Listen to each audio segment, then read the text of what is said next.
Thank you for watching, and remember to like this video and subscribe to my channel. Thank you for your support. Problem that we've been talking about for quite some time.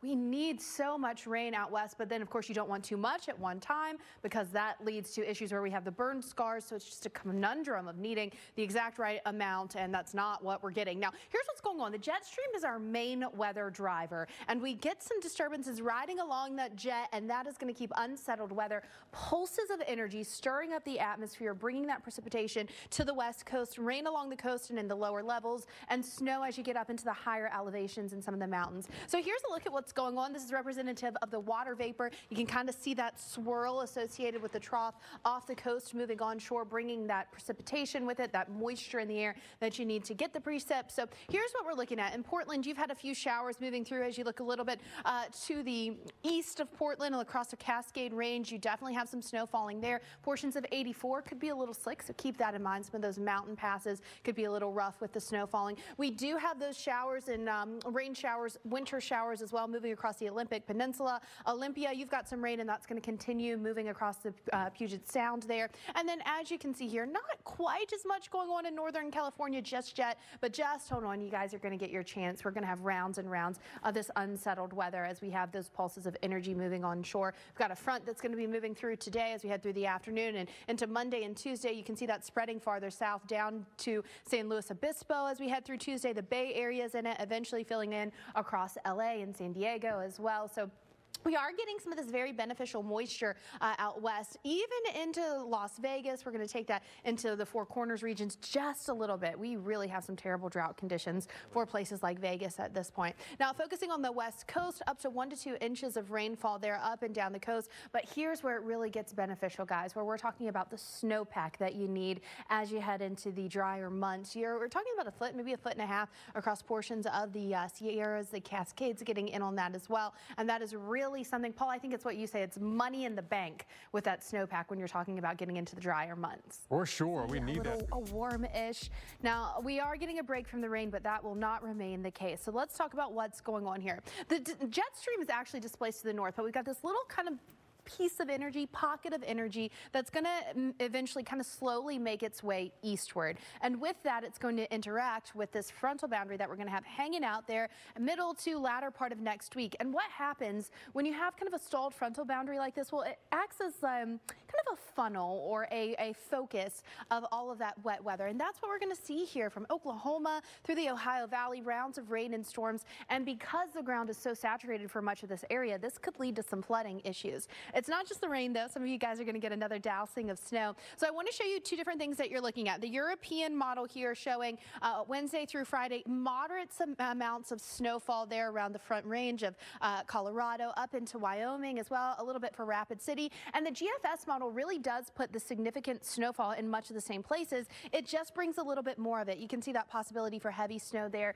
around the Denver metro area if the American model ends up verifying. Now, the European model, I really want to mark this out for you because I think this is important. It is putting a swath of about moderate rainfall here across portions of Oklahoma up through portions of the Ohio Valley. The American model has some of those same areas here, places like St. Louis up into northern Indiana, included in that possibility for a lot of heavy rain. It's just bringing much, much more, and that could lead to more problems. So Tuesday night, we've got the snow falling across portions of the Rockies. By Wednesday, it fills in across the Great Lake region. Chicago, you guys are going to need your umbrella to stick around for a couple days because you're in it on Thursday as well there in the Windy City, down through St. Louis, Little Rock getting in on it as well. And just a quick look at some of the variations that we have. Well above average rainfall for much of Kentucky. That's on top of the above average rainfall that you've already seen. So one threat that we have from this Dr. Postel is the flooding threat that we're going to reintroduce as these rivers are still swollen, but also that risk for strong to severe storms. Yes, and I think this is the time of year when we can start to... So what you're looking at is the setup that we're going to have. The jet stream is north, but we've got a pulse of energy in the upper levels of the atmosphere. As we know, the atmosphere is like a column. So So when we're talking about the upper levels, here's what we have going on. That piece of energy, that disturbance that's going to move eastward. And then we're going to go down in the column a little bit farther, get closer to the surface level. And here's where we're going to have a stalled frontal boundary that's going to provide the focal point of the moisture right over places that don't need any more rain. Rounds and rounds of rain and thunderstorms, that is going to lead to multiple different issues as we head through next week. Now, it's not just the rain. Where we've got the colder air, we're going to have some snow as well. The European model, look at this. Pretty good little dousing of snow there across the Rockies from Denver up through Casper. But the American model, this is the case. It's a little bit more bullish with its precipitation depiction. Heavy snow is the forecast for Denver. Along the front range there, Casper, you're getting in on that. Some snow for Rapid City as well. And this is the same trend as we look at the precipitation totals for the liquid precip, the rain as well. The European model, moderate rainfall across the Mississippi Valley. But look at what the American model is doing. That is a swath of very heavy rain Tuesday through Friday for places like St. Louis, and that could certainly lead to some more river flooding issues. So Tuesday night, we've got that snow falling across portions of the Rockies and the Western Plains, filling in across the Great Lakes region and the upper Mississippi Valley Wednesday and Thursday with that chance for rain and thunderstorms. By Thursday, it's widespread, guys. We've got rain from portions of upstate New York all the way back through Missouri, back into Arkansas as well. You guys are going to add to those totals. So I want to point something out to you.